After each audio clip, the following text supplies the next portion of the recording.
여러분 안녕하십니까? 정치와이드 이상훈입니다. 현 정부의 중소기업 정책 만족도가 77%라는 조사 결과가 얼마 전에 있었는데 어제요. 윤석열 대통령이 이것이 진정한 지지율이라고 말했습니다. 이 말이요. 자신감의 표현일까요? 아니면 무언가 섭섭함이 묻어나는 표현일까요? 자, 그리고요. 오늘 한국형 발사체 누리호의 3차 발사가 발사 시간을 한 2시간 정도 앞두고 전격 취소됐습니다. 막판에 기술적 문제가 발생한 것으로 지금 알려지고 있는데요. 우선 전남 고흥에 나가 있는 유승호 기자, 지금 현장에 나가 있거든요. 연결해서 내용 좀 알아보겠습니다. 자, 유승호 기자, 발사가 왜 막판에 취소가 된 건가요? 설명 좀 해주시죠. 네, 저는 지금 전남고흥 나로우주센터에 나와 있습니다. 어제 발사대에 세워진 누리호는 오늘 오후 2시까지는 문제가 없었습니다. 발사관리위원회도 모든 게 순조롭다며 오후 6시 24분 발사를 확정하기도 했는데요. 하지만 오후 3시쯤 기술적 문제가 발생했습니다.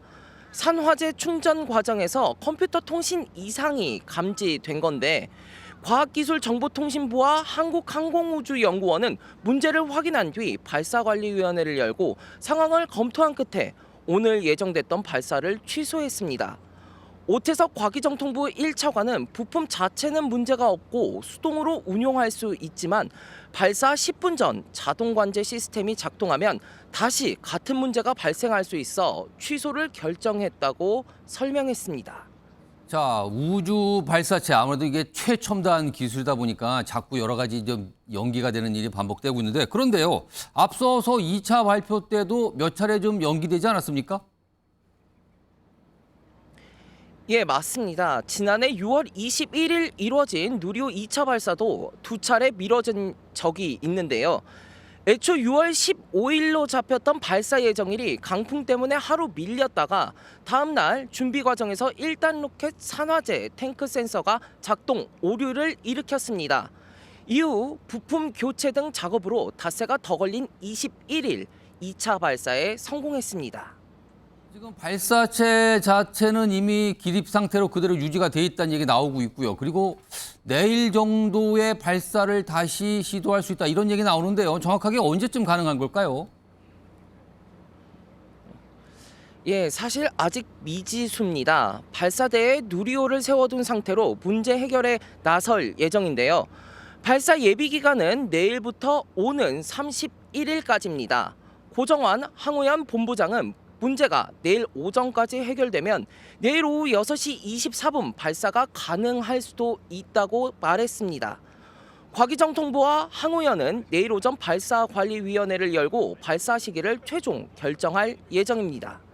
지금까지 전남고흥 나로우주센터에서 MBN 뉴스 유승호입니다.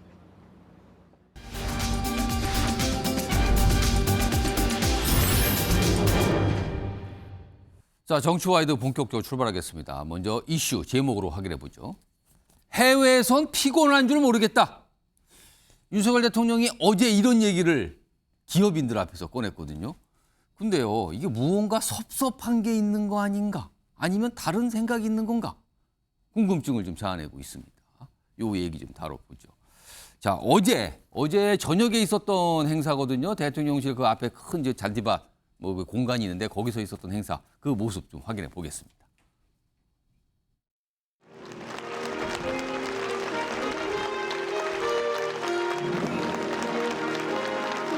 국을 만들어 가겠다는 의미입니다.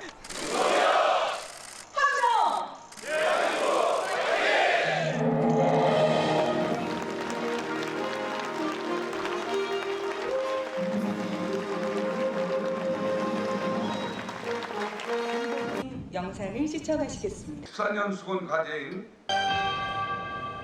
이재용 회장님, 우리 정부의 그 중소기업 정책을 긍정적으로 평가하는 우리 기업인들이 77%라는 말을 듣고 그게 진정한 지지율이구나 그렇게 생각했습니다. 77% 이것이 진정한 지지율이다. 이런 얘기를 꺼냈어요. 그리고요. 저 자리에서 다른 얘기도 했습니다. 여기 화면에 있습니다. 이제 중소기업인들과 만나서 질문들이 나오고 해서 뭐 답도 하고 그랬는데 해외 일정이 힘들지 않느냐는 질문이 있었어요. 그러자 이렇게 대답을 합니다. 윤석열 대통령이. 해외 나가면 스트레스가 없다. 그래서 피곤한 줄 모르겠다. 근데요, 이거를 좀 다르게 해석하면 국내에 있으면 스트레스가 있다? 국내에 있으면 피곤하다? 이 뜻이 되는 걸까요? 아니면 그냥 단순히 그냥 해외 얘기를 한 걸까요? 자, 그래서요. 최근에 외교 일정, 해외 방문 일정이 굉장히 많았거든요. 그때 당시에 윤석열 대통령이 어떤 모습, 어떤 표정이었는지 영상으로 우리 제작진이 좀 묶었습니다. 보시죠.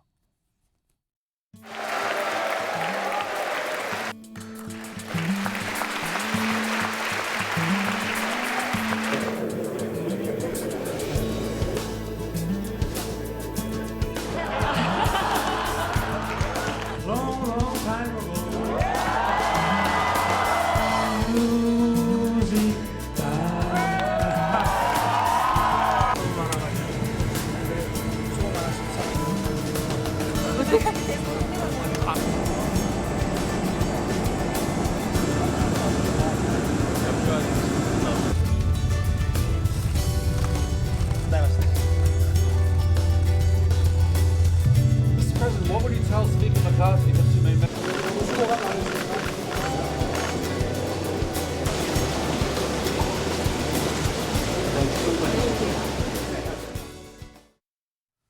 자, 신지호 전 의원님 두 가지 내용이에요. 그러니까 중소기업 정책에 대한 만족도 77% 이걸 가지고 윤석열 대통령이 이게 진정한 지지율이다 이 얘기. 그리고 해외 나가면 스트레스 안 받는다. 너무 좋다. 이런 취지의 얘기를 했거든요. 이 뜻은 국민들이 본인의 진가를 잘 몰라준다. 약간 섭섭함입니까? 아니면 어떤 다른 표현입니까? 이거 어떻게 보셨습니까? 일반 국민들을 칭하는 건 아니고요. 해외에 나가면 스트레스가 없어지는 이유는 야당의 그 맹목적인 그 할퀴기 비난 이런 거를 접하지 않아도 된다. 그런 의미라고 봐야 될 것 같아요. 야당의 얘기, 야당의 그런 비판의 목소리가 안 들어서 너무 좋다 이 뜻인가요? 그러면? 그렇죠. 요번에 이제 히로시마 G7 저도 그 특별 수행원으로 같이 이제 갔다 왔습니다만 예. 그 정말 역사적인 장면이 많았거든요. 그 우리나라 대통령으로서 일본 총리와 함께 그 1945년 8월 6일 그 피폭 그 피해를 입은 그 제일 한국인 피폭자 위령비가 있지 않습니까? 예. 거기에 일본 총리랑 같이 참배를 했는데 굉장히 역사적인 순간이었고 예. 그 피폭 당사자들이 거기서 다들 뭐 눈시울을 붉히고 이게 정말 꿈인가 생신가 뭐 역사적인 순간이었고 감동적인 그런 순간이었는데 돌아가서 이걸 보니까 민주당이 뭐라고 논평해놨냐 하면은 예. 이제는 뭐 퍼주기를 넘어서 뭐 기시다의 참모냐 뭐 들러리 외교를 하고 왔다. 그런데 저는 그러니까 그런 걸 접하면 스트레스 받지 않겠어요? 국내로 들어오면 이제 스트레스가 들어오는 거예요, 예. 그러면은? 근데 민주당이 항상 그 하는 얘기가 있잖아요. 피해자 중심주의라고. 예. 피해자였던 그분들이 다 감동해갖고 이게 꿈인가 생신가 이걸로 우리는 이제 한이 씻겨져 내려간다. 예. 이렇게 얘기하는데 민주당은 그러니까 민주당식 표현대로하면 무조건 닥치고 반윤이에요. 어떻게 보면 그냥 뭐 이게 옳고 그렇고 살이 판단 분별 예. 없이 무조건 이제 대통령 물어뜯기 하고 뭐 이런 거니까 그런 점에서 이제 해외 나가면 별로 접하지 않아도 되잖아요. 예. 그런 점에서 제가 나오는 얘기라고 봅니다.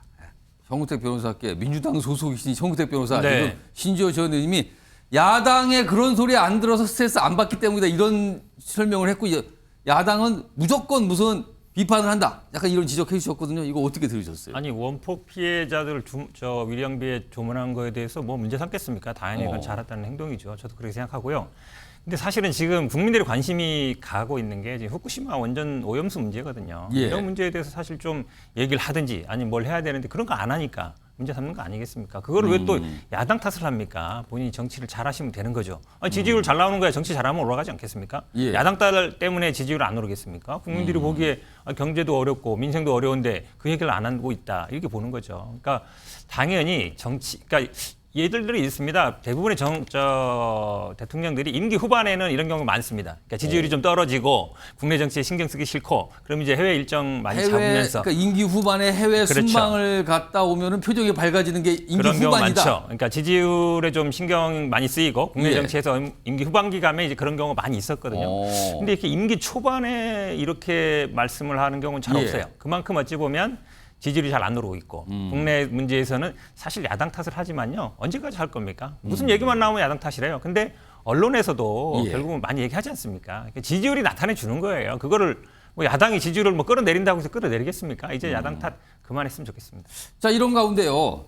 요즘에 이제 지지율 조사가 뭐 거의 매주 여러 개씩 나오잖아요. 근데 최근에 윤석열 대통령의 지지율이 앞에 이제 4자가 보이는 지지율 조사가 꽤 있어요. 여기 보면 뭐 에이스 리서치, 국민 리서치 그룹 이렇게 나와 있는데 지지율이 얼마 전까지 30%대였거든요. 근데 요즘에 앞에 4자로 딱 바뀌어 있어요. 42.2. 이게 가장 최근인데요.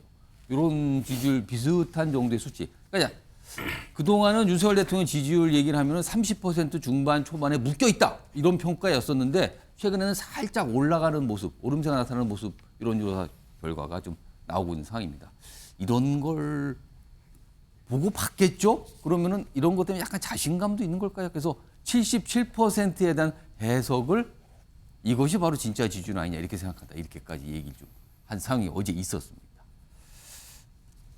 이 얘기 계속하면 또 두 분 또 싸우실 것 같아서 이 정도 정리하고요. 사실 이 정부 여당 그리고 민주당과 관련돼 있는 사안이 오늘 국회에서 있었는데요. 당정 협의를 통해서 최근에 이 민주노총 건설노조의 노숙 집회 관련해서 여러 가지 얘기들이 많았잖아요. 그래서 집회 관련된 내용을 조금 뭔가 더 꽉 좀 다잡아야 되는 거 아니냐 뭐 이런 얘기가 나왔거든요. 오늘 당정 끝나고 나서요 나온 설명들이 있습니다. 그 내용 먼저 들어보겠습니다.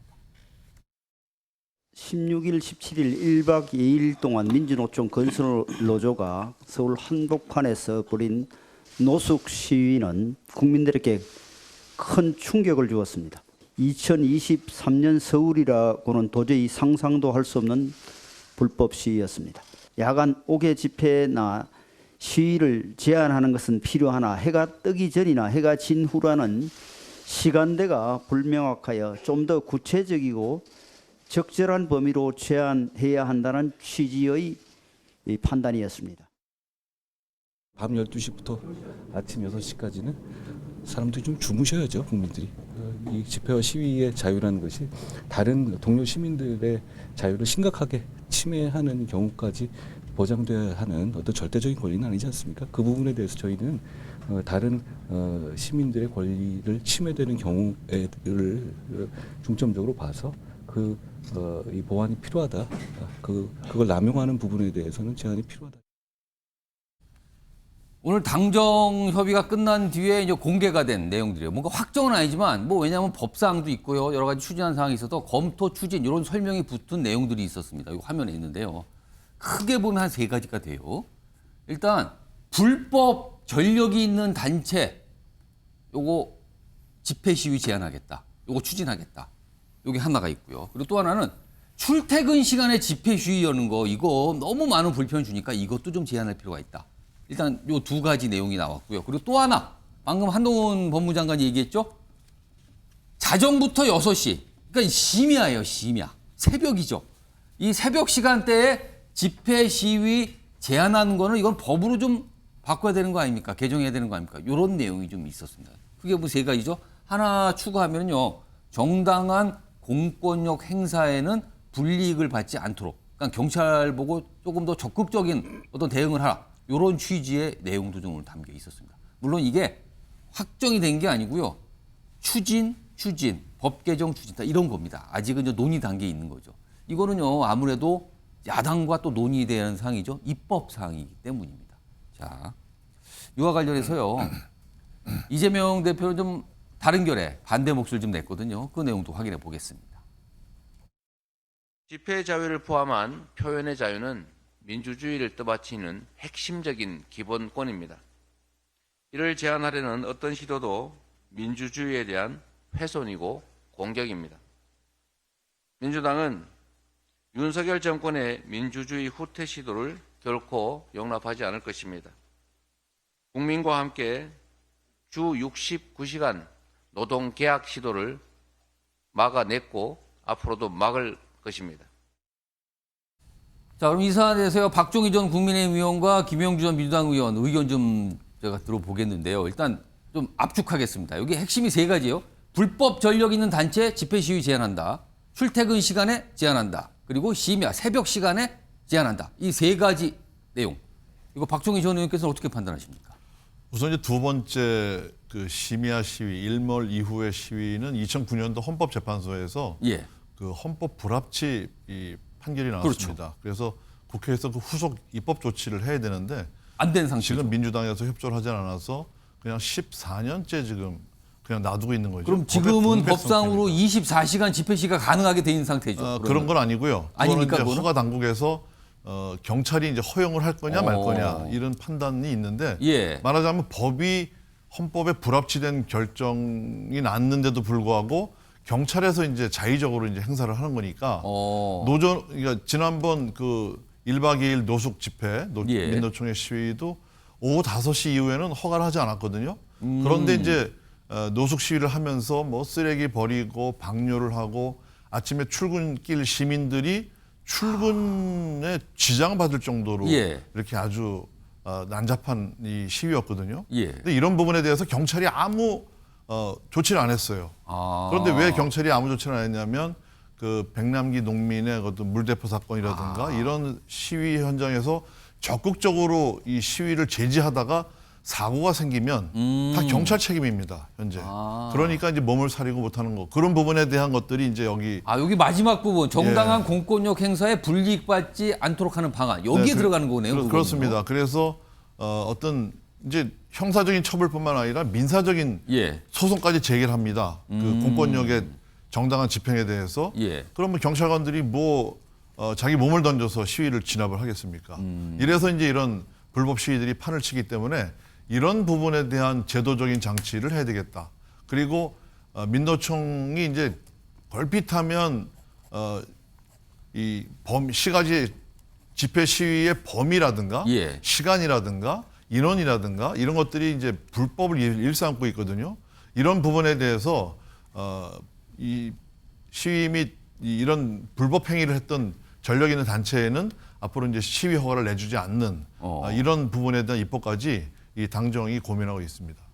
자, 김영준 전 의원께서는 내용 설명 충분히 이제 시청자로부터 이해하셨을 것 같아요. 이거 어떻게 좀 보고 계십니까? 첫 번째가 사실은 그동안에 이제 집시법에 대한 규정의 개정이라든지 좀 예. 디테일하게 다듬을 필요가 있는데 우선은 민노총을 정치적으로 몰아내기 위한 법 개정이라는 게 석연치 않다. 보수 집회도 있고 있는데 그러면 이번만이 그 문제가 해결되는 것인가? 왜 하필 지금 이걸 좀 물어보시는 거네요. 그러니까 사실은 현재 현행되고 있는 예. 시위 집회에 있어서 지나치게 낮에 시위라 하더라도 마이크 소리가 데시벨이 너무 높아요. 예. 예를 들면 그런 어떤 주민 피해는 일상적인 부분인데 예. 대통령까지 굳이 나서서 민노총 집회 사실은 저는 22년에 보면은 불법 집회라도 과잉 진압 안 된다 이렇게 나와 있잖아요. 실제로 보면 그러니까 무슨 전력이 있는 그러면 사실은 전부 다 교통 경찰이 예. 말하자면 음주 운전에 한번 걸린 사람들은 다 운전대 내려놓으라고 해야지 말이 안 된다 하는 생각이고 그래서 정당한 의미에서의 법 개정의 정신이 우리 사회에서 실제로 집회 시위의 자유, 즉 헌법이 보장하는 권한을 최대한 보장하면서도 실질적으로는 어떤 주민 피해를 최소화할 수 있는 해안을 찾아가는 것이 예. 아니라 정치적으로 민노총 집회는 못하게 하겠다는 쪽으로 먼저 딱 대놓고 한다는 부분이고요. 저는 그런 면에서 이렇게 법 정신의 문제에 형평성의 문제가 분명히 있다. 예. 이제 그런 측면이고 또 하나는 대통령이 어디 가면 무슨 입만 열면 자유예요. 자유라고 하는 말하고 전혀 반대되는 계속 규제. 그러면 출퇴근 시간 예. 집회하지 마라. 밤에 하지 마라. 그럼 낮에 그러면 10시부터 오후 4시까지 집회하라. 그 얘기밖에 더 됩니까? 이게 자유입니까? 그런 의미에서 저는 말이 안 된다고 봅니다. 네, 자, 신지호 전 의원 잠깐만요. 지금 신지호 전 의원님하고 셔그대 변호사가 발언 기회 달라고 하셨어요. 제가 한 1분 3초 드릴게요. 먼저 신지호 전 의원. 그런데요, 이게 그 이재명 대표가 이게 뭐 명백한 위헌적 발상이다. 좀 이 자유에 대한 기본 개념이 좀 잘 안 잡혀 있는 것 같아요. 뭐냐면은 자유의 허용 범위는요, 나의 자유가 소중한 만큼 다른 사람의 자유도 소중하다고 생각하는 게 진정한 자유주의자의 기본적인 자세입니다. 그런데 그래서 자유의 허용 범위는요, 오랜 논쟁이 있었습니다. 근데 타인의 자유를 침해하지 않는 범위 내에서의 자신의 자유를 주장해야 되는 겁니다. 예. 근데 우리가 아까 저 화면으로 봤지만 저 민노총의 저런 시위들이 얼마나 많은 사람들의 평온과 자유를 침해를 했습니까? 그런 타인의 자유를 침해할 수 있는 자유를 허용하라? 그건 정말이지 자유에 대한 기본적인 개념 자체가 안 돼 있는 거고 이거는 유연적 발상이 아닙니다. 그 제가 그 독일 같은 나라에 보면요. 어떤 예. 주에는요. 밤 일정 시간이 지나가면 피아노를 못 치게 주법으로 해놨습니다. 이게 그럼 그 독재국가니까 그렇게 해놓은 겁니까? 옆집에 피해주지 말라고. 예. 그래서 하는 겁니다. 미국의 어떤 주는요. 이 휴일날 아침에 잔디 깎기 몇 시까지는 좀 금하도록 돼 있습니다. 왜냐하면 휴일에 좀 늦잠 잘 수 있는 그런 건데. 시끄럽다. 그렇죠. 공동체의 평온과 이거를 위해서 자기 개인의 이거를 어느 정도 제약하는데 그러면 지금 제가 말씀드린 이런 것들이 독재국가니까 이게 자유를 침해하기 위해서 이런 법들을 만들고 예. 합니까? 그게 아니고 그다음에 무슨 민노총을 때려잡기 위해서 뭐 저거 만드는 거 아니냐는데 뭐 김남국 코인을 뭐 저기 무슨 정치적 기획수사라고 얘기하는 거는 똑같은 논법이에요. 그러니까 누가 저런 거 하라고 했습니까? 민노총이 법과 원칙에 따라서 민폐를 끼치지 않고 예? 일반 국민들에게 민폐를 끼치지 않고 평화적인 합법적인 한면 예. 민노총이 뭐를 한들 누가 뭐라고 할 수가 있겠습니까? 알겠습니다. 자, 이번에는요. 지금 정근태 변호사께서 세 분 말씀 다 들어봤어요. 지금요. 네. 예, 하시죠. 말씀. 일단은 뭐 왜 이걸 하려고 하느냐가 예. 중요하겠죠. 지금 뭐 민노총 1박 2일 집회를 문제 삼고 있지만 내심은 이제 예. 비판적인 목소리를 좀 잠재우겠다. 오. 덜 나오게 하겠다. 이거지 않습니까? 매일 뭐 오. 촛불 집회하고 있으니까. 근데 이게 권위주의, 독재 정권일수록 항상 그렇습니다. 입을 막으려고 그래요. 근데 지금 헌재 판결을 보면 아시겠지만 지금 2009년에 이제 그 당시 어떻게 됐냐면 해진 후 해 뜨기 전은 예. 금지시켰거든요. 근데 어. 그 사이에 언제를 허용할 거냐는 이제 입법 명령으로 남겨뒀던 거죠. 근데 기억하시겠지만 대통령 관저 100m 앞 집회 금지 됐었습니다. 헌재가 전원일치로 유연이라고 했어요. 아. 국회 앞 100m, 그러니까 국회 경계선에서 100m 집회 예. 금지 됐었거든요. 그것도 헌재가 전원일치로 헌법 불합치 결정했습니다. 기본적으로 집회의 자유는 최대한 보장돼야 된다는 게 이 헌재의 입장입니다. 예. 지금 불법 전력 있는 단체 제한한다 그러는데요. 이게 항상 법원에서 그러면 안 된다라고 해왔어요. 지금 한동훈 장관은 뭐 절대적 권리냐 그러지만 지금 집시법에도 폭력이라든지 어떤 이런 거 요래가 있으면 제한을 할 수 있게 돼 있고 실제로 제한을 하고 있습니다. 그러니까 예. 사실상 신고제로 돼 있지만 지금 허가제로 운영하겠다는 거예요. 그러니까 비판적인 목소리를 잠재우겠다는 것인데 정치를 잘하면 됩니다. 저라면 왜 시위하겠습니까? 시위를 해도 국민들이 안 나오겠죠. 그러니까 제한하려고 그러지 마시고 예. 현재 상태에서 뭘 자꾸 제한하는 예. 방향이 아니라 어쨌든 기본적으로 헌재라든지 법원에서는 인정하는 걸로 가는 거예요. 그러니까 제가 보기에는 아마 이걸 해도 다시 헌재로 또 갈 수 있습니다. 그런 걸 생각한다 그러면 정치를 잘하시는 게 최대 방법이다. 집시법 집회를 못하게 예. 막는다고 해서 국민들의 목소리는 없어지는 게 아니다라고 말씀드리고 이 싶습니다. 사안이 사실은 저 법상이잖아요. 집시법 등등등 관련돼 있거든요. 이게 국회에서 논의가 되고 처리가 돼야 되는데 이거 지금 말씀 보시면요. 말씀하신 거 보면 여야 또 이걸 가지고 굉장히 격돌할 것 같아요. 그렇지만 또 시민들의 일상생활과도 또 밀접하게 관련이 있는 내용이기도 합니다. 자, 그리고요. 다음 주제 역시 많은 분들이 요즘에 좀 생각을 하실 것 같아요. 그래서 오늘 좀 다뤄볼 예정인데 먼저 제목으로 확인해 보겠습니다. 바로 이 내용입니다. 손자 대신 살아서 미안하다. 급발진 의심. 통곡의 첫 재판. 많은 분들 지난해 연말에 있었던 어떤 사고죠. 그때 할머니, 손자 이런 상황이 있었어요. 근데 이게 재판이 지금 어제 열렸죠. 요 내용입니다. 일단 요 내용이요. 많은 분들이 그때도 보면서 깜짝 놀라셨는데요. 일단 이 급발진 사고 당시의 어떤 모습을 보여주는 거 그리고 이 재판 때 유가족의 어떤 이 요쪽 이 원고 쪽에 대리인들이 나오는 목소리가 있거든요. 두 가지 내용 좀 묶었습니다. 보시죠.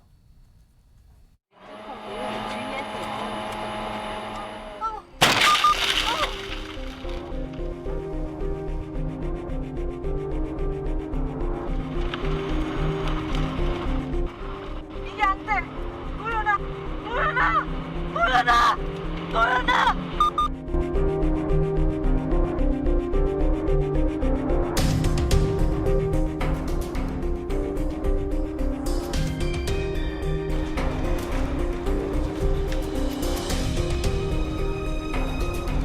가지 감정을 통해서 차량에 결함이 있고 EDR 기록이 잘못됐다는 것을 입증을 해서 빠른 시일 내에 승소 판결을 받을 수 있도록 최선을 다하겠습니다.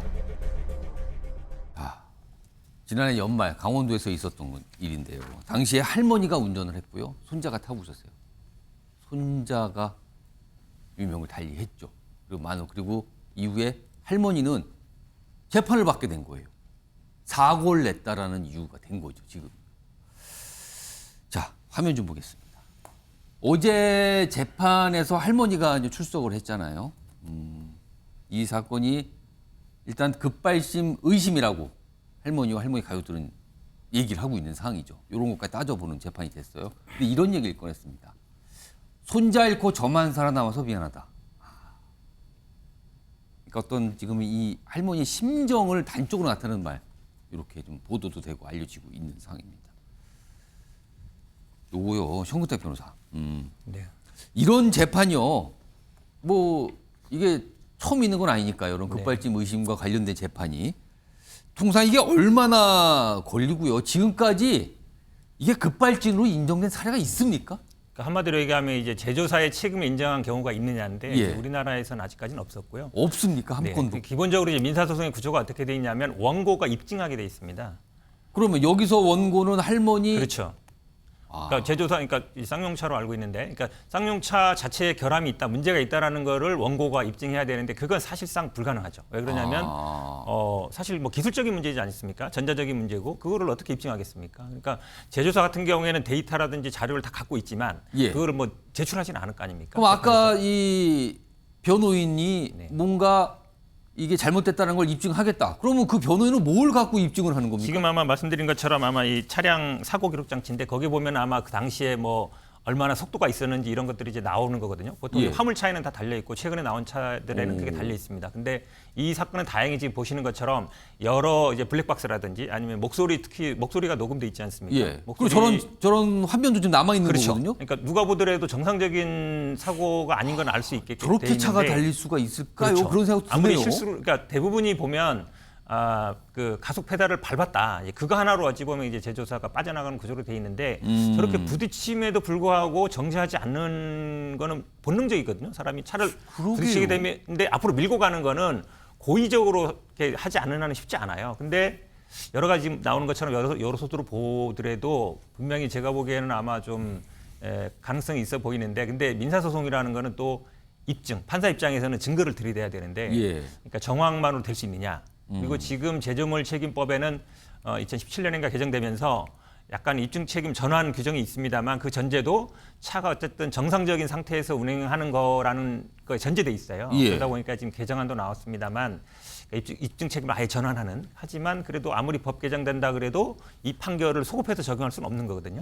그렇게 본다 그러면 지금 물론 국가수 결과를 지켜봐야 되겠습니다만 국가수가 이제 국가 공신력 있는 기관이기 때문에 국가수에서 어떻게 결정되느냐가 제가 보기엔 아마 재판의 가장 중요한 요소가 될 것 같습니다. 지금 이 할머니는 운전을 해서 손자가 사망을 한 거잖아요. 그 차에서. 네네. 이걸로 따로 지금 입건되거나 어떤 그런 상태입니까? 형사적으로. 기소가 됐죠. 그러니까 왜냐하면 사망 사고가 발생했으면 당연히 이제 대부분 기소를 하는데 그럼 이제 과실이 있었느냐 문제 되거든요.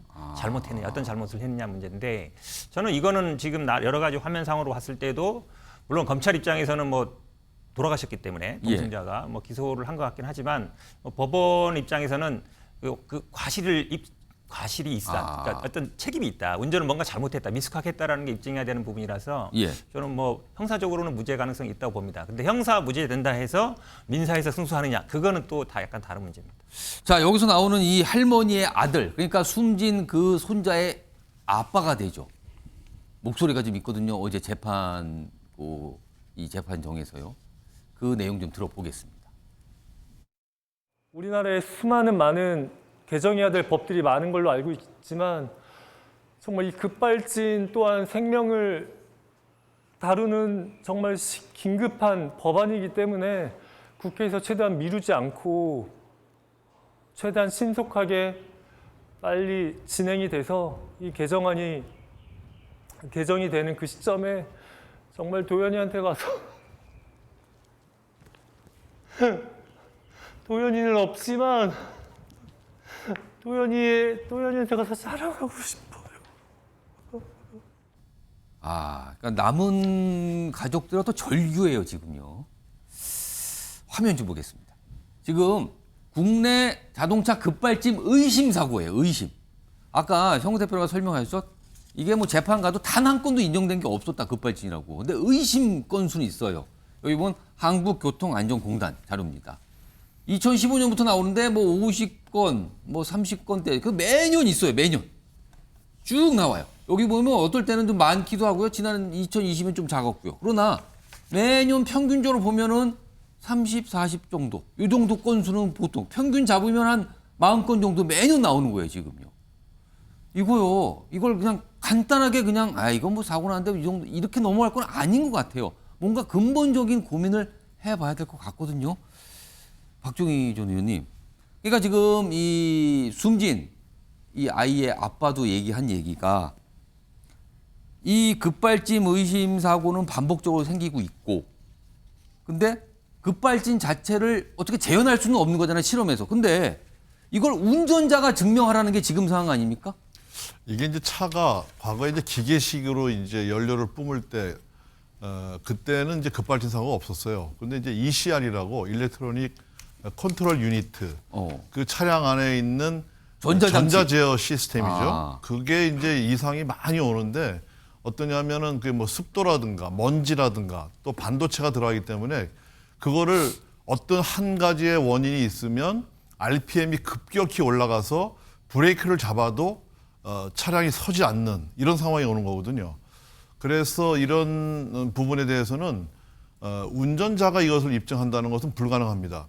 그래서 제조사에서 어떤 이제 이 제조물 책임법인가 거기서 이제 이런 문제가 돼서 시비의 소지가 있을 때는 제조사에서 낼 수 있는 모든 자료를 뭐 영장을 통한다거나 강제로 좀 이렇게 할 수 있게 민사재판이지만은 재판부에서 명령을 한다거나 이런 식으로 해서 적어도 소명권과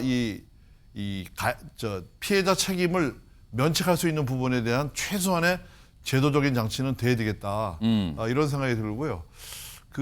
이번 피해자 아버지가 얘기했던 게 참 제 가슴을 때리는데 강한 것이 옳은 것을 이긴다. 제조사는 모든 걸 다 갖고 있지 않습니까? 그런데 정말 자동차를 운전했던 운전자는 아무 기록이 없어요. 단지 요즘 아주 최신형 자동차에는 기록이 돼 있지만 블랙박스가 미비한 차들이 많거든요. 그 입증을 할 수가 없어요. 그래서 오죽하면 어떤 분들은 자 그러면 제조사에서 악셀레이터와 브레이크 사이에 CCTV 카메라를 설치를 해라 그러면 그게 핵심이거든요. 그래서 그런 부분에 대한 거를 하고 제조사에서 자료를 주지 말든지 그래서 이런 절규들이 나오는데 제도적인 이 장치가 빨리 마련이 돼야 되겠습니다. 김영주 의원님, 그러니까 입증 책임의 주체, 지금은 급발진이라고 의심하면 운전자가 증명하세요, 이거잖아요. 근데 이거를 반대로 급발진이 아니라는 걸 제조사가 입증해봐라, 자료가 다 있으니까 이렇게 바꿔달라는 거 아닙니까? 지금 이거 어떻게 보십니까? 글쎄요, 이제 미국에는 그렇게 하는 것 같아요. 이렇게 제조사가 규명하도록. 그러니까 실제로 규명해야 될 주체를 바꿔야 되는, 패러다임을 완전히 바꿔야 되는. 지금 현재 상태로서는 실제로 보면은 뭐 백발백중 제조사가 이기는 구조밖에 더 되겠습니까? 아니 지금 이렇게 의심 사건이 많은데 아까 송호태 변호사 말씀이지만 단 한 건 이런 게 재판에 가서 운전자가 이긴 적이 없다는 거잖아요, 지금요. 그리고 이제 데이터를 보면 뭐 그걸 얼마나 신뢰할 수 있을지 모릅니다만은 실제 발생하는 건수 중에서 연구에 의하면 20%는 개인의 책임이 있어요. 잘못 밟았어. 예를 들어 우리가 이제 차를 타면 홀드를 사실은 브레이크를 밟는데 잘못해서 엑셀을 밟는다든지 그럴 수도 있겠죠. 매트가 미끄러져서 쭉 밟게 돼. 그거는 순간적인 의미에서의 급발진의 원인이 될 수 있겠죠. 그런데 80%는 기계 오작 등일 것이다. 이렇게 대체적으로 데이터가 내놓은. 그럼 그 80%는 얼마나 억울하겠습니까? 지금까지 그렇게 우리 사회에서는 돼 왔다는 것이고, 또 하나는 우리가 조금 어려운 용어로 마술화, 즉 모든 시스템이 옛날에는 자동차를 개인적으로 자기가 좀 닦고 조이고 할 수 있는데 이제는 뭐 컴퓨터로 다 돼 있어서 우리가 뭐 차를 돌볼 수 있는 또 알 수 있는 구조가 요즘엔 자동차가 거의 전자제품 아닙니까? 그런 상태에서 우리 보고 규명하라는 건 말이 안 되는 거죠. 이제 그런 차원에서 우리도 좀 다시 생각해 보고 지금처럼 이제는 조금 더 규명하는 데 있어서의 팩트들을 다오나 그 자료를 보고 판단할 수 있는 방법이라든지 경험이라든지 마크라든지 뭐 기록들을 더 추가해서 실제적으로 보면 원만하게 이것이 어느 정도 정말 80%가 사건 중에 80%가 억울하게 한마디 말도 못하고 이렇게 손을 들고 나온다는 것은 있어서는 안 된다. 그런 생각을 갖게 됩니다. 신지호 전원님 지금 영상을 여러 가지를 보여줬는데 급발진 사고들로 의심되는 것들이에요. 근데 엄청난 속도들입니다. 차량이 달려갈 때 보면은요. 이거를 운전자가 단순히 실수로 잘못 밟아서 글쎄요. 이걸 어떻게 봐야 됩니까? 뭐 좀 세 분이 다 말씀하셨고 그거 다 동감하고요. 여기에는 무슨 정쟁적 요소가 있을 이유가 없어요. 그렇죠. 이거를 가지고 정쟁할 이유가 없어요. 이런 거는요. 네, 그러니까 이거는 빨리 여야가 입법 미비인 측면이 있고요. 입법의 각도가 좀 잘못된 거 아닙니까? 입증 책임을 왜 그걸 아니 일반 그 운전자가 뭐 그 자동차에 대한 전문 지식이 뭐가 있다고 그걸 입증하라고 하면 안 된다. 그래서 빨리 그건 여야가 빨리 처리해야 되는 문제라고 봅니다. 그러니까 지금 제조사도 억울한 게 없으면 억울하다고 입증을 하라는 거잖아요. 지금요. 이 입증 책임을 좀 어떻게 방향을 좀 바꾸자는 게. 근데 그동안 잘 안 됐다는 거 같죠, 지금요. 뭐 하여튼 상황이 좀 이렇습니다.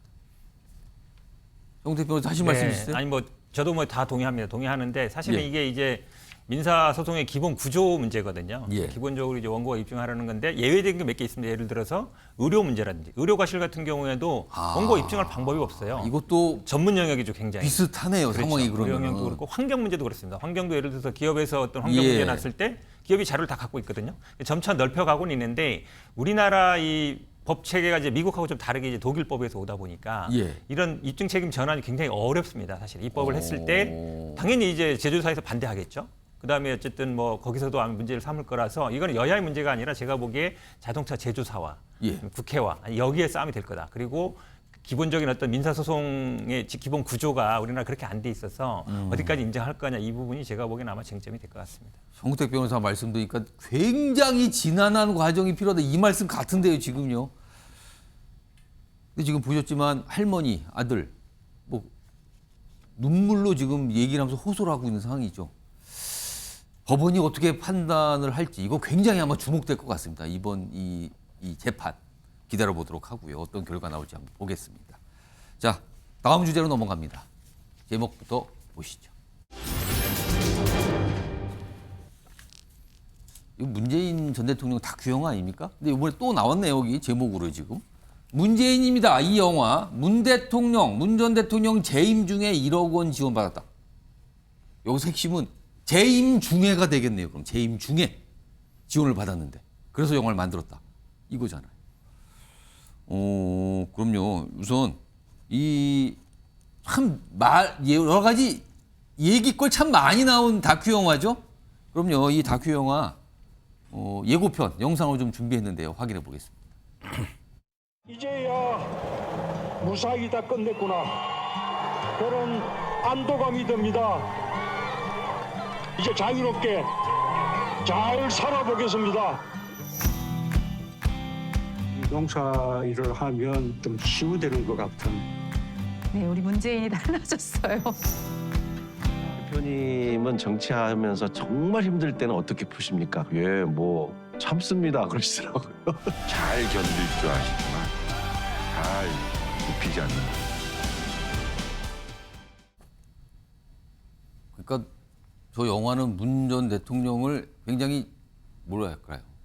좋게 뭐 이런 거잖아요. 좋게 설명하고 뭐 이렇게 보여주고 이런 내용으로 보여요. 지금 예고편만 봐도. 자, 그런데요. 이겁니다, 지금. 이 영화 2021년 11월입니다. 그러면 문 전 대통령 임기 중이에요. 전주국제영화제 지원 사업이 있었는데 공모를 신청하는데 30편이에요. 그러니까 지원해 주는데 30편이 신청했는데 그중에 최종이 3편이 선정이 됐거든요. 지원을 받는 대상으로. 1억 원.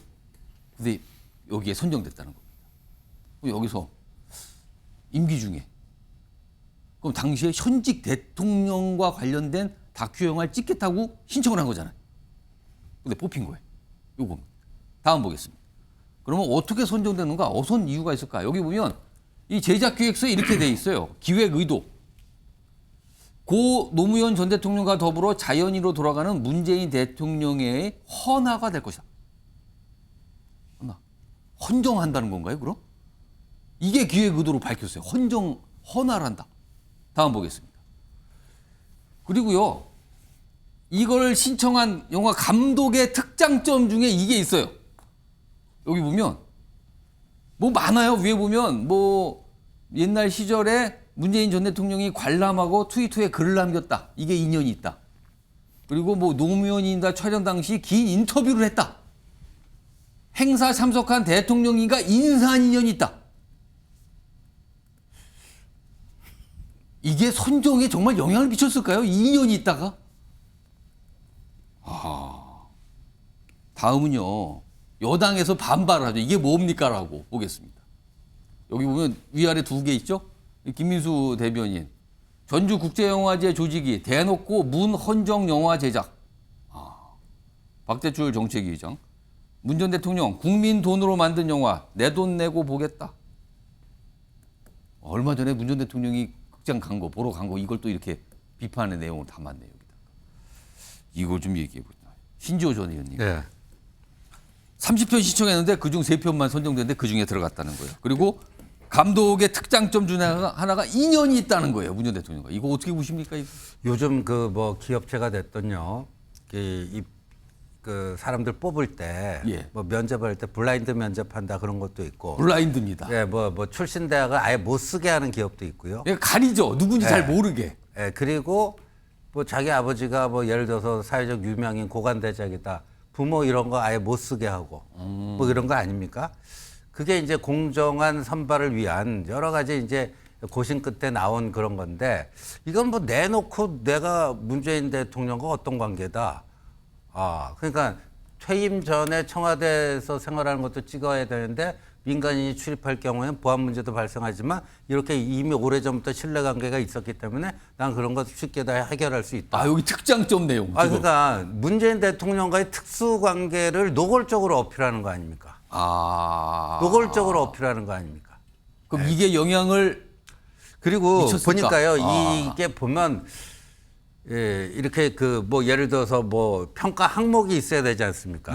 뭐 작품성, 뭐 무슨 성 뭐 있고 그럼 거기다가 다 채점을 해가지고 그렇겠죠. 뭐 심사위원이 뭐 몇 명이다 각자 다 채점을 해갖고 합산해갖고 해야 되는데 여기는 그게 없었더라고요. 아예 채점표 자체가 없었어요. 그래요? 채점표 자체가 없고 그냥 심사위원들 몇 명이 모여서 야 이렇게 하자. 그걸로 끝. 예. 그러니까 왜 저거를 저렇게 뽑았는지에 대한 근거조차도 남겨놓지 않는 그런 거였다. 뭐 이 정도로만 얘기하겠습니다. 정우택 변호사. 그러니까 네. 지금 여기 화면에 설명된 부분하고 이제 신지호 전 의원이 말씀하신 게 두 가지 점이에요. 약간 이게 쟁점처럼 보이는데 일단 문재인 전 대통령이 대통령 재임 중에 본인과 관련된 영화를 찍는데 이게 지원을 받은 거예요, 그때. 그리고 이제 시작이 몇 년 만에 이제 만든 거죠. 그게 하나. 그리고 하나 그 감독의 특장점 중에 문재인 전 대통령과 인사한 인연이 있다는 걸 강조하면서 선정이 됐어요. 이거 어떻게 봐야 됩니까, 형우택 변호사? 두 번째 문제 뭐 인연이 있다는 얘기는 제가 보기에는 뭐 큰 문제는 아닌 것 같습니다. 왜 그러냐면 뭐 영화 찍는 사람이나 뭐 감독하는 분이 인연 있는 사람이 하지 인연 없는 사람이 하는 건 말이 안 되는 것 같고요. 지금 핵심은 결국은 이제 임기 중에 지원을 결정했다는 거 아니겠습니까? 그러니까 이 당시는 현직 대통령인데 그렇죠. 그 영화를 찍겠다고 지원이 된 거잖아요. 그렇죠. 그러니까 현직에 있다 그러면 아무래도 영향력이 있을 수밖에 없고 저도 사실은 좀 적절하지는 않은 것 같습니다. 임기 마치고 나서 뭐 했다 그러면 아마 제가 보기에 문제는 없을 것 같은데 현직 대통령을 찍는 영화를 지원해 주는 거에 대해서 결정을 한다 그러면 누가 보더라도 권력이 최정점에 있는 분 아니겠습니까, 대통령이. 그거는 제가 보더라도 좀 오해의 소지가 있다. 지금 말씀처럼 또 그러면 예를 들어서 선정 과정이라도 예를 들어서 평가표라도 만들고 선정이라도 이제 공정하게 했으면 모르겠는데 그렇게 아닌데 있다 그러면 제가 보기에 좀 뭐 오해의 소지. 그러니까 뭔가를 좀 다 일부라도 다 공개를 하면서 이건 이렇습니다 하면 좋은데 그렇죠. 그렇게까지는 아닌 현직 것 대통령, 같고요. 뭐 예를 들어서 지금 만약에 뭐 윤석열 대통령 뭐 영화 찍는다, 예를 들어 대구에서 찍는다 그랬는데 만약에 그걸 똑같은 선정해줬다. 상황으로 그럼 당연히 이제 민주당에서 비판할 거예요. 그럼 말이 되냐라고 할 거기 때문에 이거는 제가 보기에 현직의 재직 중에 지원을 받는다. 그럼 조금 더 공정성 있게 어떤 걸 남겨놨어야 된다. 그러지 말씀처럼 그냥 뭐 인연이 있으니까 그냥 선정했다. 이러면 제가 봐도라도 조금 오해 소지가 근데 이게 하나 총무 대표가 궁금한 게요. 이게 2021년 말에 선정이 된 거잖아요. 그러니까 문재인 전 대통령이 대통령 재임 중에. 근데 그때 이미 제작 기획서까지 다 만들어서 제출했던 거 아니에요.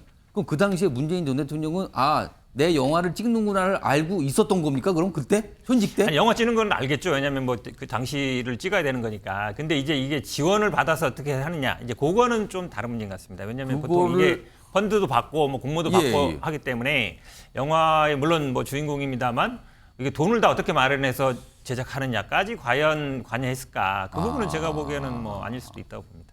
이 영화 참 얘기가 참 많이 나오네요. 이 영화요. 지금 박정희 전 의원님. 근데 이 1억이요. 이게 결국에는 전주국제영화제. 그럼 전주시가 또 관련됐고 이거 결국 세금 아닙니까? 전주국제영화제는요. 문화관광부, 전라북도, 전주시, 또 영화진흥공사 이런 데서 후원을 하고 돈을 만들어서 이제 그러면은 행사를 진행하는 국가기관, 정부기관, 지방자치단체가 다 관여하는 거네요. 그렇습니다. 그러니까 예산이 아마 한 10수억 원이 들었을 겁니다. 그 중에서 1억 원이 영화 제작비로 지원이 된 거거든요. 이 영화에 대해서. 그렇습니다. 이 영화에 대해서만. 그리고 이 영화를 만들면서 또 펀딩을 해갖고 15억을 또 모았어요. 따로 제작비로. 그러니까 전부 국민 돈으로 만든 영화인 셈이죠. 그런데 이 영화가 무슨 예술성이 있습니까? 또 국민적인 공감대가 형성이 돼 있습니까?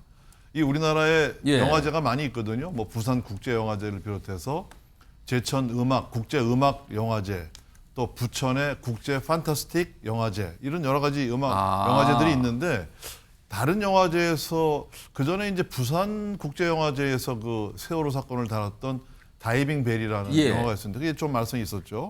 그런데 그건 뭐 그렇다고 치고 대개 뭐 예술성이라든가 국제적으로 우리 영화를 알릴 수 있는 장으로 이제 활용을 하는데 유독 이 전주 영화제에는 이번에 문재인 대통령이 다큐멘터리뿐만 아니라 그 사드 문제를 다뤘던 영화, 뭐 파란 나비의 뭐 날갯짓으로인가 뭐 이거 하고 또 4대강을 다뤘던 뭐 삽질 이런 영화들, 그러니까 정치 편향이 강한 이 영화들을 제작비를 지원을 했단 말이죠. 국민의 세금으로. 국제적으로 망신이죠.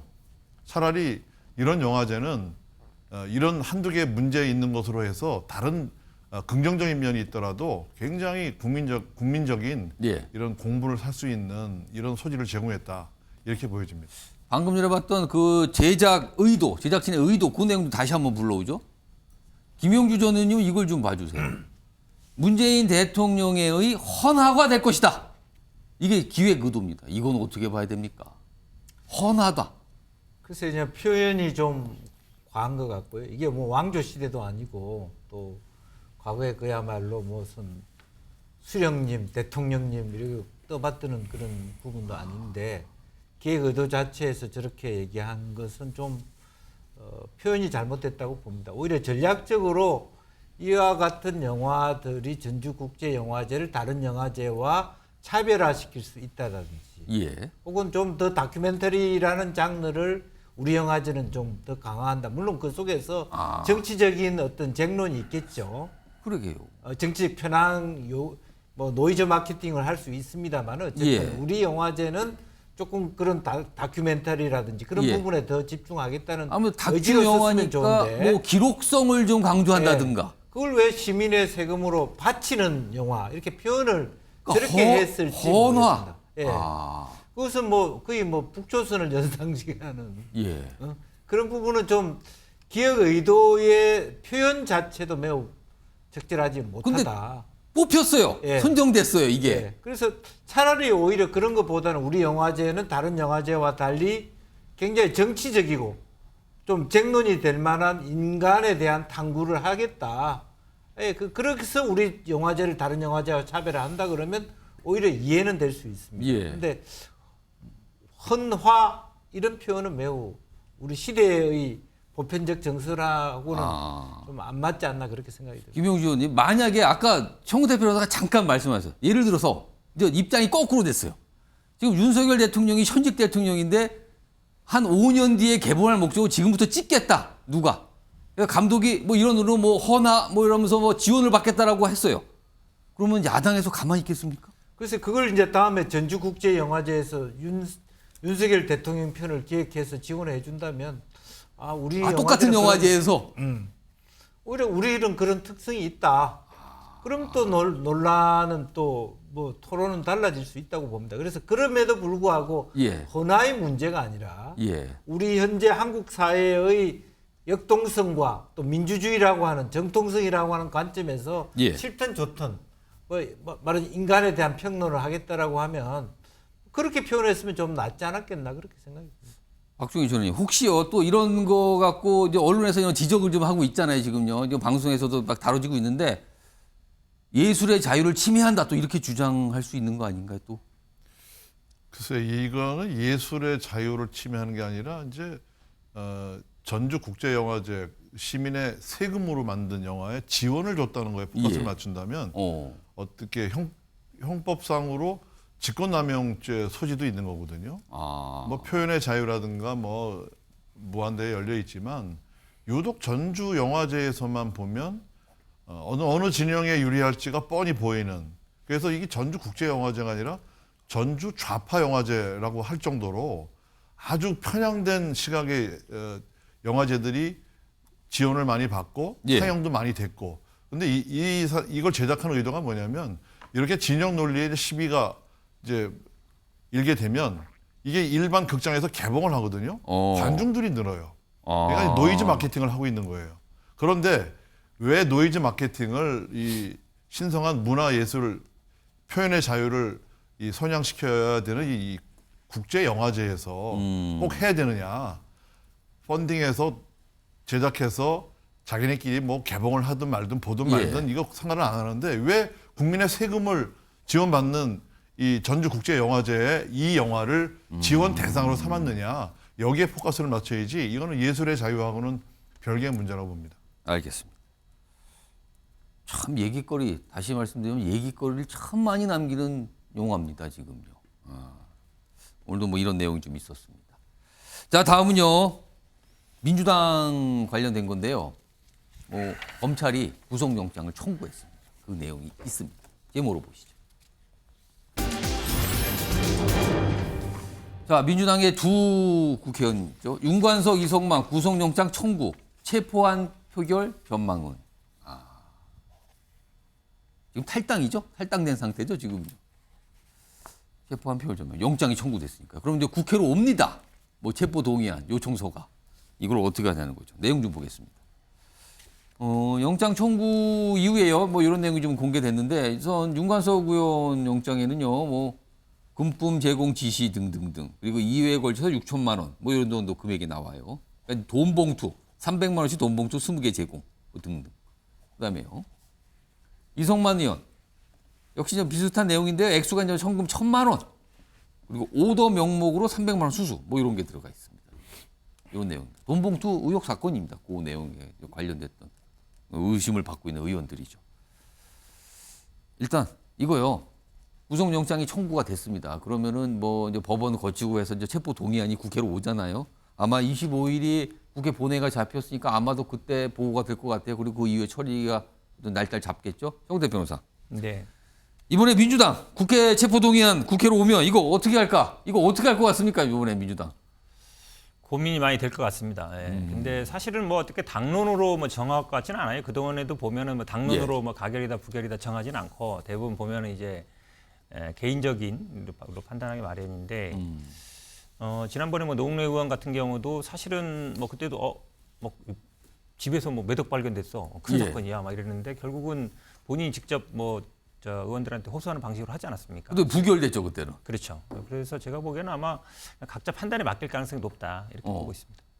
신지호 전원님, 이번에 만약에 민주당이 이거를 가결을 시켜요. 그러면 언론이 분명히 또 그럴 것 같아요. 그러면은 이재명 대표 또 비슷한 거 오면 그때는 어떡하죠? 이렇게 물어볼 거란 말이에요. 이 상황 어떻게 이해하고 계십니까? 지금? 그러니까 이러지도 저러지도 못하는 진퇴양난의 딜레마에 민주당은 빠질 수밖에 없다 이렇게 보여집니다. 만약에 이거를 민주당 결국 이제 다수 의석을 가진 민주당의 그 결정이 이 전체 결과를 좌지우지할 텐데요. 만약에 부결이 되면 초록은 동색이다. 초록은 동색이다. 그리고 지금 그 300만 원 돈 봉투 받은 의원들 뭐 10명 정도 뭐 검찰이 그 이름을 특정했다 이런 건데 예. 민주당에 저렇게 뭐 구린 돈을 받은 사람들이 많으니까 저거 그 이렇게 그 보호해 주려고 그런 거 아니냐. 그러니까 민주당 전체가 민주당 전체가 그런 당으로 돼버리는 거죠. 만약에 부결이 된다면 부결이 이번에도. 되면 민주당 전체가 민주당에 정말 좀 양심이 살아있는 의원이 거의 없구나. 뭐 이렇게 되는 것 같고요. 근데 만약에 이제 뭐 비명계라든가 이런 반란표들이 많이 나와서 가결이 될 경우에는 어떻게 될 것이냐. 저는 뭐 이재명 대표 리더십에 결정적인 타격이 되지 않겠느냐. 결정적인 타격이 되죠. 그래서 이러지도 저러지도 못하는 그런 상황이 된 거 아니냐 이렇게 보여집니다. 김명주 의원님. 네. 만약에 이번에 이게 국회 체포동의에 가서 가결이 됐다는 전제를 해보겠습니다. 아직은 모르지만. 그러면은 이후에 지금 이 돈봉투 의혹 사건이 돈봉투를 받았다고 특정되는 의원들도 있어요. 그리고 지금 송영길 전 대표도 관련돼 있다고 이른바 수혜자로 꼽히잖아요. 그럼 그 이후에도 수사가 되고 또 이런 비슷한 영장 청구가 있을 거예요. 그럼 그때마다 민주당은 괴로워지는 겁니까? 계속 그냥? 사실 뭐 그렇다고 해서 너무 이게 체포동의안에 가결되는 것 자체가 굉장히 큰 어떤 규정을 주는 건 아니지 않습니까? 실질 심사에 나간다는 뜻이고. 그죠. 일단 심사를 나가라는 거죠, 그거는. 그런 흐름으로 가야 된다고 봅니다. 이제는 그거 하나하나를 가지고 계속적으로 이제 부결시키면서까지 싸워야 될 만한 그런 부분이 없다. 그러면 안팎으로 더 위기에 처할 수 있기 때문에 이제는 오히려 더 특권 내려놓기라는 차원에서 물론 검찰의 무리한 수사 기획 뭐 그러냐면 공소 이런 부분에 대해서는 다퉈야 되겠죠. 그러나 그거 하나하나를 다 부결시키기에는 너무 당이 겪는 어떤 이미지라든지 손실이 크다고 봐야 될 것 같고요. 그래서 지금까지도 마찬가지입니다만은 당론으로 정하지 않고 자유투표이지만 자연스럽게 이제는 가결될 확률이 높아지게 되지 않겠냐. 또 그것 자체를 너무 지나치게 침소봉대할 필요는 없을 것 같다는 생각입니다. 지금 오늘 검찰의 구속영장 청구에 대해서 뭐 윤관석 의원, 이성만이 각각 입장을 냈거든요. 지금 화면에 자막으로 좀 보겠습니다. 여기 보면요. 윤관석 의원은 검찰이 속도전이라도 하듯이 이렇게 뭔가 서두른다. 그리고 증거 없으니 망신 주겠다는 의도다. 이런 입장을 좀 내놨습니다. 그러니까 증거가 없다는 뜻은 본인은 무고하다. 뭐 이런 걸 강조한 것 같죠? 그다음에 이성만 의원도 영장 청구는 검찰의 정치행위다. 유죄라는 답을 정해놨다. 이렇게까지 반발하고 있습니다. 박종희 전 의원님, 두 의원의 입장, 뭐랄까요? 반박일까 입장 어떻게 들으셨어요? 송영길 전 대표 입장하고도 틀리네요. 송영길 전 대표는 빨리 수사하라고 검찰이 부르지도 않는데 출두를 했거든요. 그런데 두 분은 또 검찰이 속도전을 펼친다. 또 증거도 없이 유죄라는 답을 정해놓고 영장을 청구했다. 이렇게 얘기하는 거거든요.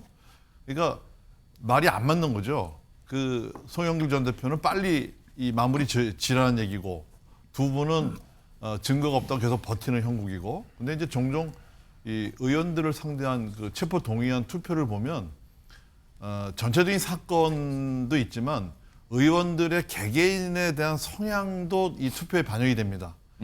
제가 이제 이거를 좀 전망을 해보면 친명계 의원들과 이 돈봉투 사건에서 돈을 받은 의원들은 아마 부결에 표를 던질 것이고 반명계 의원들은 아마 뭉쳐서 뭐 3, 40명 정도 아마 가결로 갈 수도 있습니다.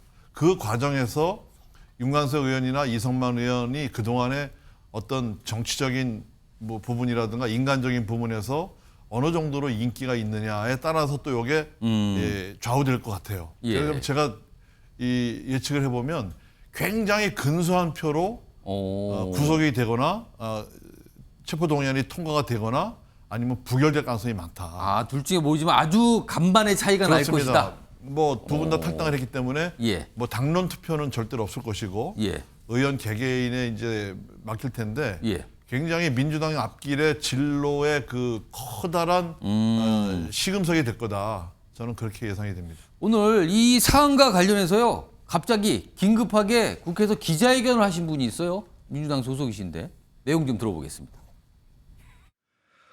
허위 조작으로 정치 공작을 펼쳐 저를 죽이려는 자 그 배후가 누구입니까? 지금 누가 저 서른을 상대로 장난을 하고 있는 겁니까?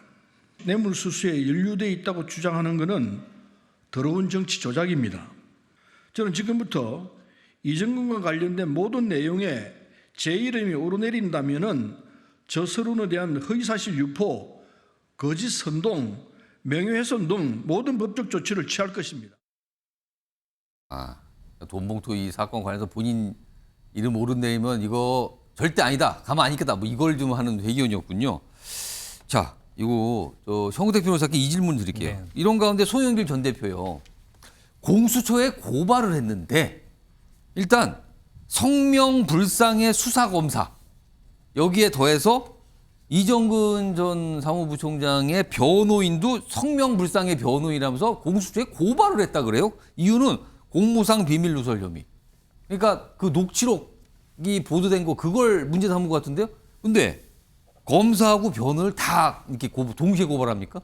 이거 무슨 결국은 아마 경우입니까, 이 이거? 녹취록이 어디서 나왔느냐. 결국 이게 아마 수사 시작이 이제 녹취록으로 된 게 시작된 거 아닙니까? JTBC가 보도하면서 됐는데, 근데 이 녹취록을 갖고 있는 거는 제가 보기에는 검찰일 가능성이 높죠. 아무래도. 근데 변호인은 또 왜 또 고발을 했어요? 변호인이 예를 들어서 검찰에서는 우리가 안 났다 그러면 결국은 예. 이제 그럼 수사 기록에 있는 거니까 예. 수사 기록에 수사 재판 받으면서 아니면 재판 넘어가면 이제 수사 기록을 열람할 수 있지 않습니까? 예. 그러면 그러니까 결국은 유출 경로가 검찰 아니면 변호인 아니겠느냐 이렇게 이제 보는 거 그러니까 같아요. 유출은 됐는데 특정하게 이쪽인지 이쪽인지 모르겠으니까 다 조사해 주세요. 그렇죠. 이겁니까 그런 그러면? 면이 많다고 봐야죠. 왜 그러냐면 사실은 오. 검찰은 지금 아니라고 하고 있고 그럼 예. 예를 들어서 검찰이 아니라는데 그러면 뭐 어디겠느냐라는 거라서 지금 뭐 물론 이제 본인일 수도 있죠. 본인 이정근 전 부총장이 본인이 갖고 있던 거기 때문에 예. 본인이 예를 들어서 뭐 검찰 변호인 아니라 뭐 개인적으로 사적으로 줄 수 있는 거라서 결국은 갖고 있던 거는 이정근 전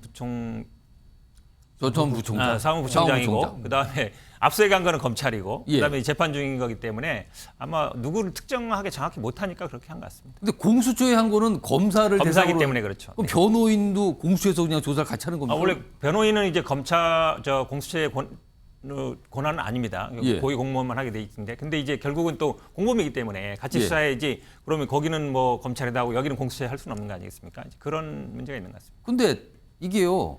송영길 전 대표 쪽에서 고발한 거잖아요. 근데 예를 들어서 그 녹취록에 거론이 되는 윤관석 의원이나 이성만 의원이 고발을 했다라면 그런데 송영길 전 대표는 아니죠. 목소리가 안 나오잖아요. 아니 지금 당장은 아니지만 이제 수사는 예정돼 있지 않습니까? 예정돼 아. 있어서 어쨌든 그 녹취록에 나오면서 예. 결국은 뭐 돌아오게 된 거고 당장 이제 다음 수사 대상이 될 수 있기 때문에 지금 제가 보기에는 아마 뭐 당장 수사 예상되고 이 시작이 결국은 녹취록 유출로 시작된 거 아니냐 이제 그렇게 판단하는 것 같습니다. 그러니까 본인이 약간 그래도 피해를 보고 있다. 약간 이런 호소인 건가요, 그러면은?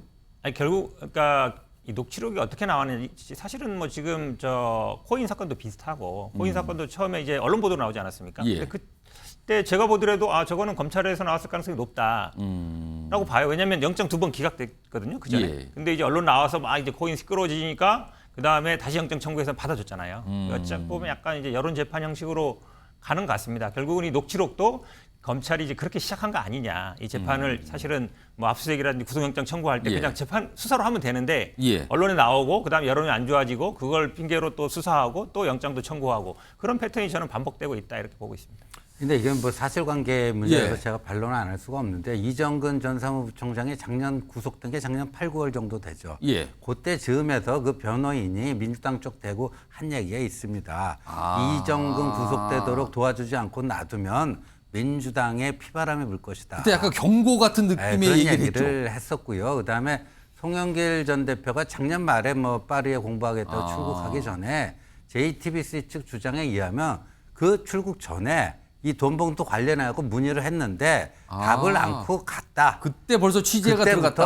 뭐 취재가 들어갔다. 근데 하여간 민주당은 모든 게 다 검찰이고 뭐 윤석열 대통령의 하명이고 답이 그렇게 정해져 있는 것 같아요. 아무튼 공수처로 갔어요. 그러니까 공수처를 갑자기 또 받은 거예요. 지금 이 사안에 대해서. 어떻게 될지 모르겠습니다. 뭐 기다려 보도록 하고요. 다음 마지막 주제가 있는데요. 민주당 상황을 좀 다룬 주제입니다. 보시죠. 요즘에 목소리를 크게 내죠. 비명계입니다. 특히 코인 요 파문 관련해서 많이 내고 있는데요. 이런 가운데 이재명 6월 고비설 이게 과연 어떤 실체가 있는 걸까? 아니면 그냥 정치권에서 그냥 나오는 얘기 정도일까 이겁니다 지금. 자 그럼요. 일단 최근에 이른바 친명 비명을 꼽으신 분들이 다른 목소리, 특히 김남국 의원 관련해서 참 다른 목소리 내거든요. 그래서 이게 혹시 또 계파 갈등이 너무 또 커지는 거 아니야 이런 얘기 나오는데 일단 각각의 목소리가 있습니다. 들어보시죠. 국민들은 다양한 분들이 계시고 당원들도 다양한 분들이 계시죠. 근데 적극적으로 어떤 입장을 표명하는 당원들이 있다고 해서 저는 당연히 이제 뭐 욕설을 한다든지 뭐 그러한 과도한 표현으로 그거는 그냥 사람으로서의 그 문제가 당연히 되는 거지 않습니까? 그런 경우에는 이번에 제명 조치한 것처럼 취해야 되지만 어떤 입장을 가진 그룹이 있다는 거에 대해서 그걸 부정할 필요가 있을까? 이게 이제 제명 조치한 의원에 대해서는 당원에 대해서는 욕설이라든가 뭐 이런 것들이 이제 보내져서 문제가 된 건데 나머지 문자들은 계속해서 보낼 수 있죠. 얼마든지. 그런 내용이 아니고 뭐 이현구 의원님 왜 그러세요? 뭐 이런 것들은 이재명 대표와 단결해 가지고 해주세요. 그런 얘기 하시면 안 됩니다. 뭐 이런 이제 태도만 공손하다고 한다면 처벌할 건 없거든요. 근데 그것이 실제로 당해보지 않은 사람들은 모르거든요. 자, 뭔가 이른바 이제 강성지지층, 뭐 개딸로 불리는 강성지지층의 문자 폭탄. 이게 또 논란이 된 거죠. 이 와중에 이 코인 파문 사이에서요. 껴서 지금 복잡하게 가고 있는데 이런 상황에서 계파 갈등 걱정이 점점 커지고 있고 그리고 이낙연 전 대표가 6월에 귀국을 합니다. 자, 그러면 민주당, 이재명 대표의 민주당은 어떻게 되는 거냐는 거죠. 화면 보겠습니다. 이렇게 나옵니다. 혹시 6월이 뭔가 운명의 6월, 뭐가 변곡점이 되는 거 아니냐? 일단 위기를 불러온 일들이 있죠. 친명인 김남국 의원의 코인 투자 사태. 그리고 여전한 사법 리스크, 본인과 관련된 사법 리스크 여전히 있잖아요, 지금. 그리고요, 이쪽으로 갑니다.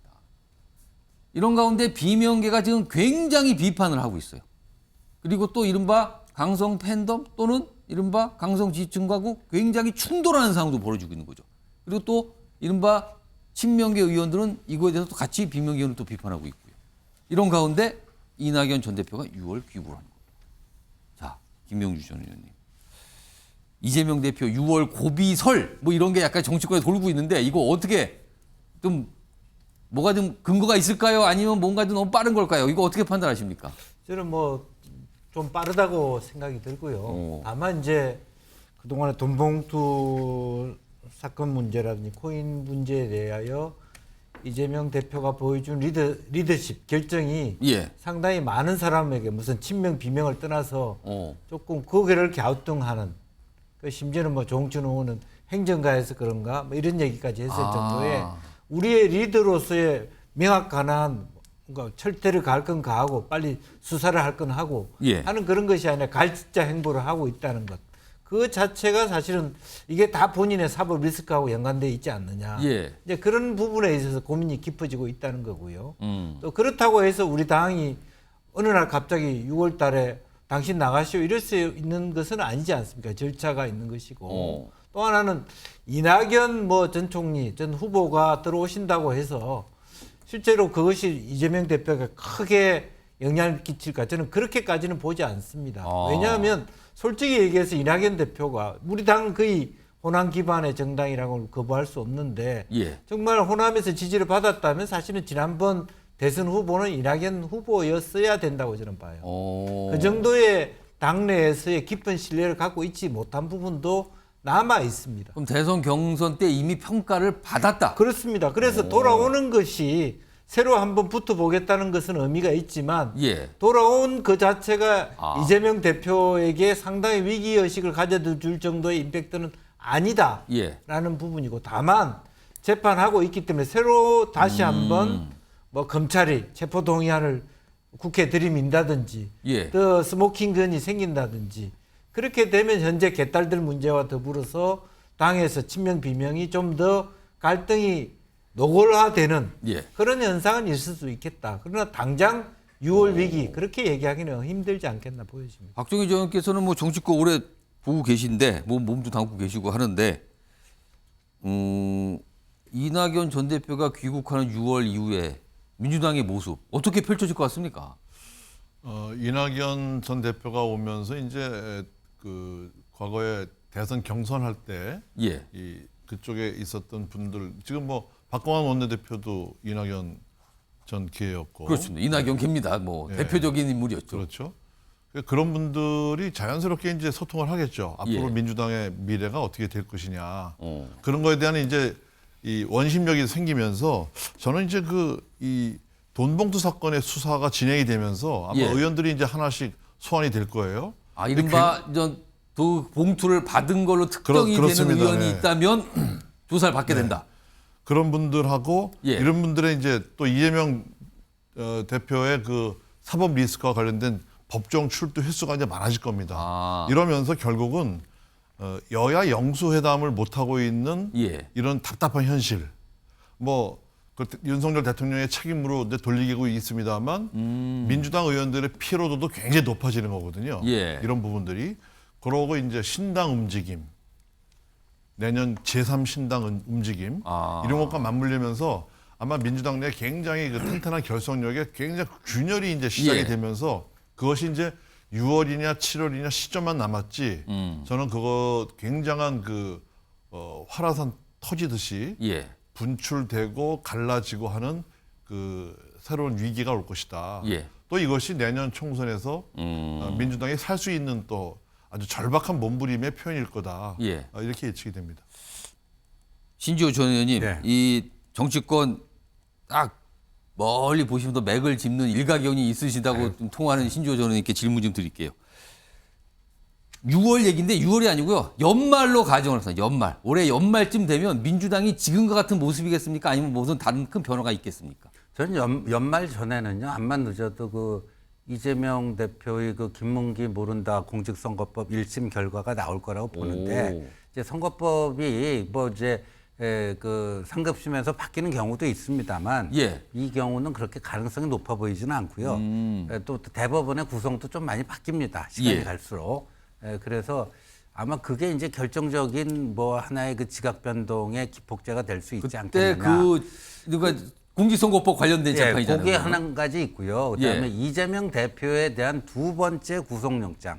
이게 어떤 사건으로 될지, 백현동으로 될지, 예. 쌍방울 대북 송금으로 될지 어떤 걸로 될지는 모르겠습니다만 저는 그거는 타이밍의 문제지. 예. 조만간 올 것이다. 그래서 그 두 개가 이제 민주당의 당권 또는 향방, 예. 중요한 분수령이 되지 않을까 생각됩니다. 자, 이재명 대표와 관련해서 총선 얘기를 하시는 분들이 있거든요. 또 민주당 내에 약간 이른바 비명으로 꼽히신 분들의 목소리인데 그 내용도 영상이 하나 준비되어 있습니다. 보시죠. 저는 이재명 대표가 사법 리스크를 갖고 있는 상황에서 당대표를 맡고 수행하는 것은 적절치 않다. 그래서 당에 좀 무거운 짐이 되고 있는 건 틀림없고 또 지금 수사 기소에서 재판이 대상이 되고 있는 사람에 대해서는 특별한 경우가 아니면 정말 억울하다고 생각되는 판단되는 그런 반대 자료가 있지 않는 한 사실은 공천받기는 어렵다고 생각됩니다. 정우택 변호사 이게 무슨 소리입니까? 이재명 대표가 공천받기 어려울 거다 내년 총선에. 그리고 총선 안 된다. 지금 이런 얘기거든요. 이거 어떻게 들으셨습니까? 이상민 의원이야 계속 물러나라 이렇게 얘기하시는 분이니까. 그동안 쓴소리를 계속 하신 분이긴 해요. 예. 근데 이상민 의원님도 너무 오래 하신 거 아니에요? 저는 그런 생각 드는데 아마 사실은 우리 당내 굉장히 다선 의원들 굉장히 많습니다. 근데 예. 그분들이 나 이제 그만둘래. 후배한테 물려주려 이런 분은 잘 못 봤어요. 또 386도 마찬가지고. 그게 어찌 보면 정치 현실인데 내가 그만두는다는 말은 안 해요. 당신이 그만둬라 이 얘기는 하죠. 근데 지금 공직선거법 얘기했습니다만 안다 모른다 가지고 저는 기소한 걸 본 적이 없습니다. 안다 모른다 예를 들어서 내가 학력이라든지 경력이라든지 재산 문제라든지 이런 거는 허위 사실이 들어가요. 예. 근데 안다 모른다는 인식의 문제거든요. 사람의 인식, 머릿속의 인식의 문제인데 그걸로 허위 사실을 입증한다. 물론 기록은 많이 낸 것 같습니다만. 예. 그것까지 기소할 정도면 얼마나 기소할 게 없나 싶은데 물론 저는 이건 무죄 날 거라고 확신합니다. 왜냐하면 이런 걸 만약에 기소하기 시작하면 예. 정말 걸릴 게 많습니다. 예를 들어서 본인이 판단을 잘못한 것도 기소될 수 있거든요. 근데 그런 부분이 있는 것 같고 물론 지금 백현동이냐 쌍방울 아마 검찰에서 그렇게 의도하겠죠. 어떻게든지 간에 기소할 영장 청구하려고 할 텐데 대장동도요 한 1년 넘게 수사했습니다. 지금 제가 보기엔 나올 거 없을 것 같고 6월 얘기 나온 건 당연히 이낙연 전 대표가 이제 돌아오기 때문인 것 같습니다만 글쎄 이낙연 대표도 정치인 아니겠습니까? 당연히 정치한다 그러면 정치 활동의 자유가 있는 거기 때문에 당연히 활동할 걸로 보고 있습니다.